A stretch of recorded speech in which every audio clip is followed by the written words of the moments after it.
Je l'ai expliqué dans l'autre là, dans mon récit, j'ai expliqué ce qui s'est passé cette nuit-là. J'ai expliqué. On n'a pas Mougou, on n'a pas Mougou. Ah, il n'y a pas eu ça? Non, il n'y a pas eu le Mougou. Oui, ça c'est important de le signifier ici. Oui, il n'y a pas eu le Mougouli. J'ai dédicacé le micro.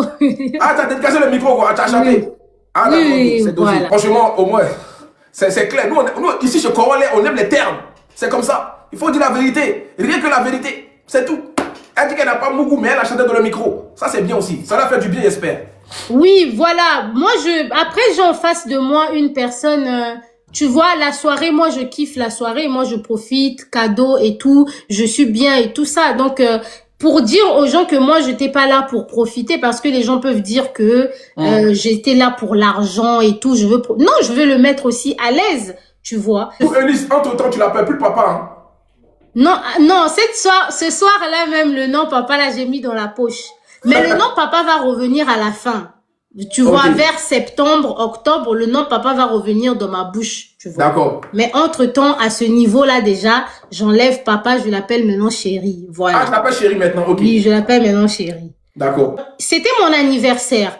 Et je me souviens encore d'une partie, avant de sortir de là, je lui ai dit, j'ai dit, mais tu n'as même pas prié pour moi et tout. Il dit, t'inquiète pas, tu es avec moi, donc toutes les prières. Toutes les prières. Attends, le passé, il a oublié la prière, quoi. Ouais. Pasta. En fait, c'est la partie là qui m'a choquée. Pourquoi? Parce que moi, je me dis que c'est mon anniversaire. Généralement, à minuit, on prie et tout ça. Bah oui. Il me dit, tant que tu es avec moi et tout, les prières sont déjà exaucées. Donc, cette nuit-là, on n'a pas prié. Et vous allez vous rendre compte que tout au long de notre relation, on n'aura même pas 10 minutes de prière ensemble.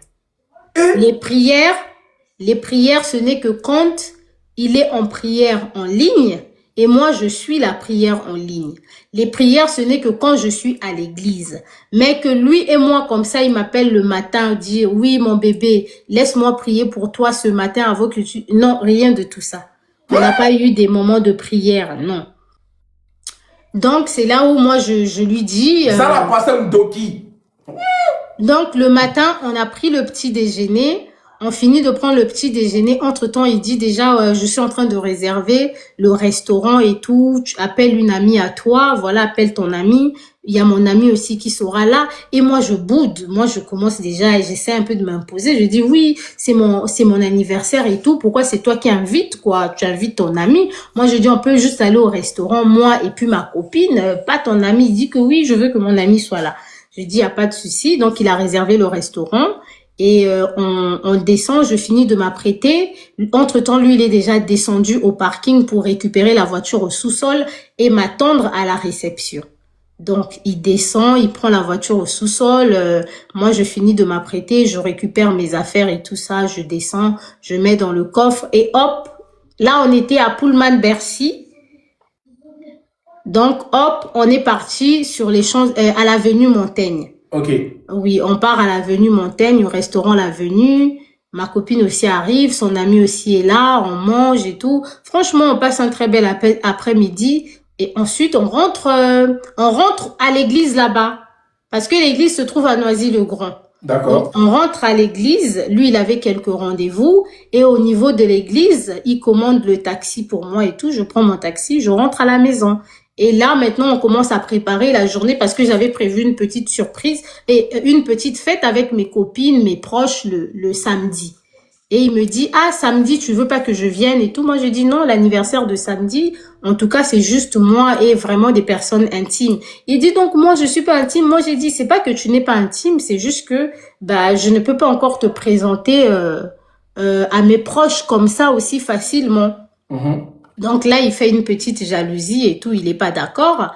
Mais bon, il dit, c'est pas grave, je vais te faire un virement et tout, comme ça, tu vas préparer ta journée du samedi avec tes copines et tout ça. Toi, tu ne demandais rien en vrai.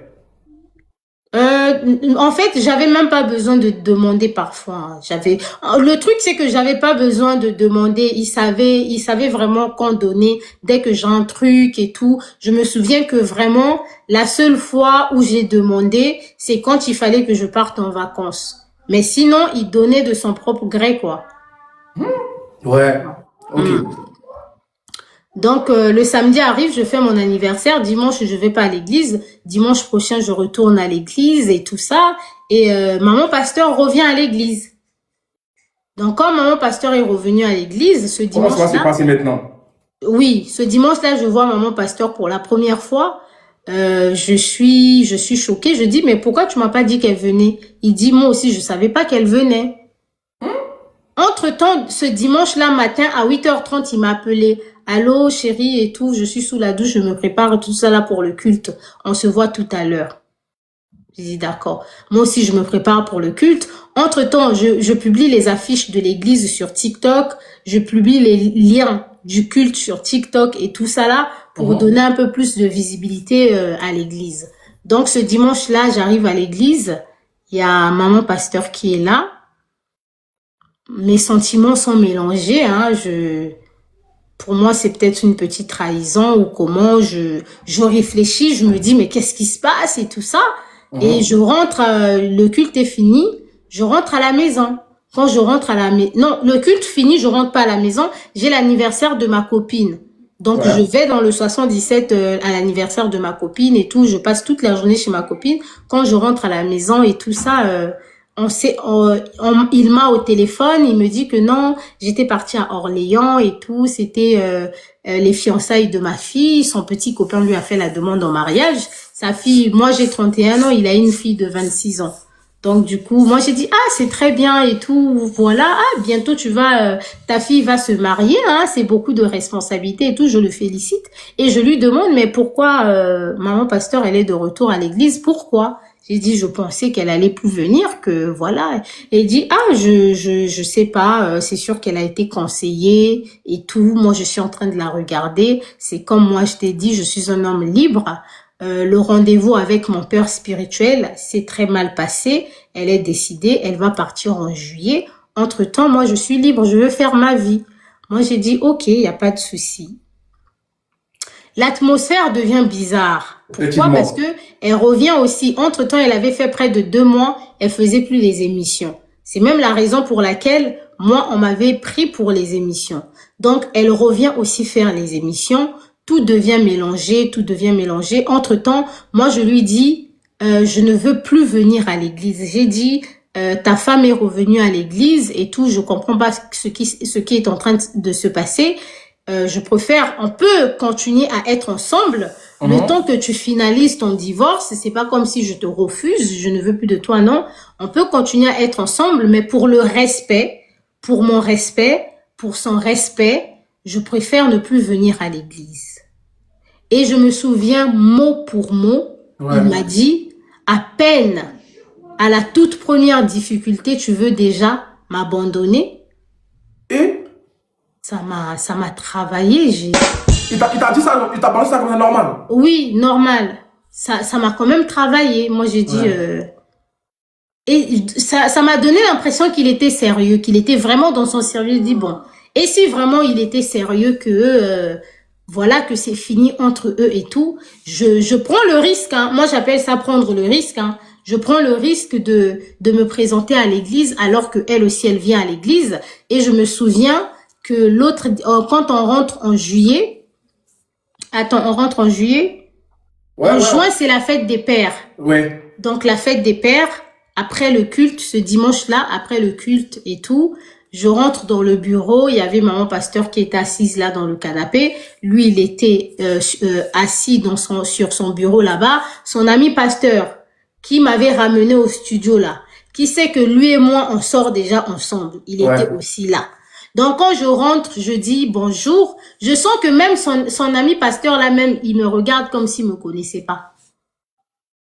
Après, je le regarde, je dis, ah oui, papa, comment tu vas et tout. Je t'ai ramené un petit cadeau et tout pour la fête des pères. Là, le papa revient. Oui, non, lui, le pasteur. Je dis au pasteur, je t'ai ramené. Je dis au pasteur, je t'ai ramené. Tu as dit papa, donc en gros, là, tu commences à l'appeler papa. Oui, en public, je l'appelle papa, oui. D'accord, ok. Oui, quand on est dans le milieu de l'église, parce que à l'église, personne ne sait qu'on est ensemble. Au studio, personne ne sait qu'on est ensemble. Ceux qui savent que nous sommes ensemble, c'est lui et puis ma copine. Ok. Voilà. Donc, quand c'est comme ça, moi, je l'appelle pour le respect et tout, pour éviter aussi un peu, voilà, qu'on soupçonne des choses. Parce que le but, là, ce n'est pas de créer un scandale à l'église. C'est que les choses se fassent tout doucement et tout. Il finalise son divorce et tout. Et puis après, il peut vivre sa vie tranquillement. Donc, moi, je dis, salut papa, comment tu vas? Je t'ai acheté un petit cadeau et tout pour la fête des pères. Il a pris, il était content, il a prié, hein, il a pris le cadeau. Aïe. Ah, Seigneur, j'en ai vu des films cette année, mais c'est pas possible. Ah, c'est dosé. Ouais. Il prend le cadeau devant sa madame et il prie. Et il prie maintenant. Il prie pour moi, pour me bénir, parce que je lui ai apporté un cadeau. Ok. Donc, il prend le cadeau et tout, il prie. Moi, je rentre à la maison. Et je n'ai pas de crainte parce que lui, il me rassure. Quand il rentre, il discute avec moi. On continue à discuter. Notre relation avance comme ça avance. Jusqu'à ce que moi, j'ai commencé à être mal à l'aise de la façon dont les choses se passaient dans le studio. Et c'est comme ça que je lui disais maintenant que, moi, j'ai envie d'arrêter les émissions parce que j'ai comme l'impression que mes émissions ne sont plus valorisées. Donc, je vais faire une vidéo que je vais poster sur mon compte TikTok pour dire à mes abonnés, vous savez que je vous avais demandé d'aller vous abonner sur la chaîne YouTube là-bas parce que je faisais les émissions. Mais si jamais vous voyez que je ne fais plus les émissions, c'est parce que je rencontre des problèmes professionnels et tout, les choses ne se passent pas bien au studio, je fais des émissions qui ne sont pas publiées tout de suite et tout ça. Donc, il se pourrait que j'arrête les émissions, mais toutefois, je vais vous dire. Donc, quand je fais cette vidéo, je publie. Son ami pasteur là, qui est intéressé par moi, c'est toujours lui qui envoie les liens de mes vidéos TikTok au monsieur. Dès que je publie quelque chose, lui, regarde ta petite. Donc, son ami là, lui, envoie le lien TikTok. Quand il voit que je suis en train de parler de la chaîne YouTube, de ce qui se passe au travail, tout de suite, il s'est fâché. Parce que lui, il n'aime pas que les choses viennent sur les réseaux sociaux. Ok. Oui. Il m'a écrit, il dit, qu'est-ce que tu es en train de faire là et tout. Tu ne peux pas parler de ce qui se passe au travail sur les réseaux sociaux. C'est mon image. Tu sais bien que je suis pasteur et tout. Et moi, je l'appelle. Quand je l'appelle, il répond, il dit, oui, je veux pas parler. Tu n'avais pas parlé sur les réseaux sociaux. Je dis, laisse-moi quand même. Bonsoir, Garis. Je lui dis, laisse-moi quand même t'expliquer. Entre-temps, Corolet, avant peut-être que tu fasses monter les modos, j'ai aussi l'autre là, un témoin de cette affaire, parce que ce soir, c'est vraiment le soir de la vérité. Il y aura un témoin qui va monter, venir témoigner tout ce que moi j'ai vécu. Ok. Et même... Dans tout ce qui s'est passé là, il n'y a pas eu de rapport ou c'est juste le micro? Non, jusqu'à présent, rien. Non. Ok. D'accord. Mais toi, tu n'avais rien fait avec lui. Pourquoi tu essaies de prendre une grande place dans sa vie, sachant que sa femme est revenue? Mais le fait de... mon frère, micro, massage, il y a plein de trucs. Moi, je pense que l'amour s'exprime de plusieurs façons. Une relation, on la vit de plusieurs façons. Et puis, chacun a ses soucis, tu vois. Il y a des hommes, c'est telle chose qui lui fait plaisir, c'est telle chose. Du moment où déjà la personne arrive quand même à verser, c'est que, tu vois, c'est le plus important. Non, c'est pas ça, tu l'as procuré beaucoup de plaisir. Exactement. Donc, moi, ce que je lui rappelle, c'est quoi? C'est que je dis, tu es un pasteur. En ta qualité de pasteur, j'aimerais... Comme tu as dit que Dieu, il m'a dit ce soir-là, à l'hôtel pour la première fois, que moi je suis un visionnaire. Dieu m'a montré que c'est toi la femme de ma vie, je vais t'épouser. C'est ce qu'il m'a dit. Sois juste un peu patiente. En juillet, elle va partir de la maison et tout. Et très rapidement, en décembre, on pourra faire le mariage. Moi, je lui dis, mais décembre, c'est pressé. Je lui dis, t'inquiète pas, si c'est le mariage là, tu pourras même attendre l'année prochaine. On va mieux. J'ai dit, je me souviens que je lui ai même dit, on peut même commencer à vivre ensemble, même avant de sauter directement, faire le mariage. En plus, décembre. C'est toi qui lui propose ça. Moi, je lui dis même oui. Moi, je lui dis même que tu n'es pas pressé pour faire le mariage. On pourra même commencer déjà à vivre ensemble et le mariage, on pourra faire l'année prochaine parce que décembre, là, c'est l'hiver. Moi, j'ai dit, je veux pas me marier en hiver et tout. Il dit, on va faire sur le bateau et tout ça là. Donc, voilà un peu. Et il a dit quoi par rapport à ta proposition? Non, il n'était pas d'accord. Il n'était pas d'accord de ma proposition. Lui, il dit, les femmes, il les épouse.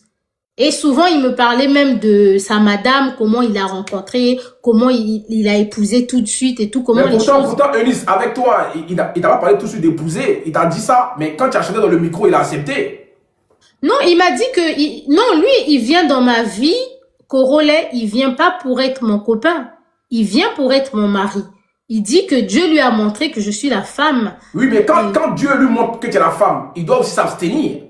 Exactement, c'est ce que moi je lui dis. Il s'est pas abstenu. Il s'est pas abstenu. Non, le premier rendez-vous, il a essayé de rentrer dans les Donc, câlins. même moi, quand je lui dis que on doit attendre le mariage, pour lui, il est hors de question. C'est juste parce que, quelque part, j'étais un peu, tu vois, je dis, bon, je vais un peu essayer de le satisfaire d'une autre façon et tout. Je vais user un peu de mes compétences de femme, tu vois, femme mûre et vaccinée et tout. Je peux faire autre chose pour parce que le monsieur il dépense, il me montre qu'il m'aime, il est présent pour moi. Quelque part, je me dis aussi que si moi je n'arrive pas à faire certaines choses avec lui, je sais déjà que c'est un homme qui ne peut pas attendre, tu vois. Parce que il me met dans une posture où je sais que si moi je ne lui donne pas, si je lui satisfais pas, lui il a besoin, tu vois, il peut voir ailleurs. D'où je vous dis, j'ai été piégée par un pasteur parce que au final. Eunice,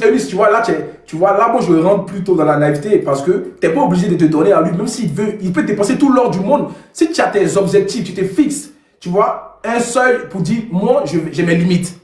Exactement. Tu vas être l'homme le plus parfait qui m'offre des voitures. Mais si je veux pas, je veux pas. Ça, tu devais te créer cette carapace déjà. Oui, le truc c'est quoi? Le truc c'est quoi? C'est que tu vois, il y a des choses qu'on fait avec certaines personnes. Ouais. Tu sais que avec celui-là, je peux adopter tel. Parce que moi, je dis toujours aux gens, toutes les relations ne se vivent pas. Je dis toujours aux gens que toutes les relations ne se vivent pas de la même façon. Ok. Il y a des gens, tu peux adopter telle technique dans la relation. Il y a d'autres personnes, tu vas adopter ça avec eux et tout, ça ne va pas fonctionner. Donc, je savais, tu vois, je savais que il y a des choses aussi, parce que je sais, je connais le type de personne, tu vois. J'ai compris tout de suite c'était quoi le type de personne.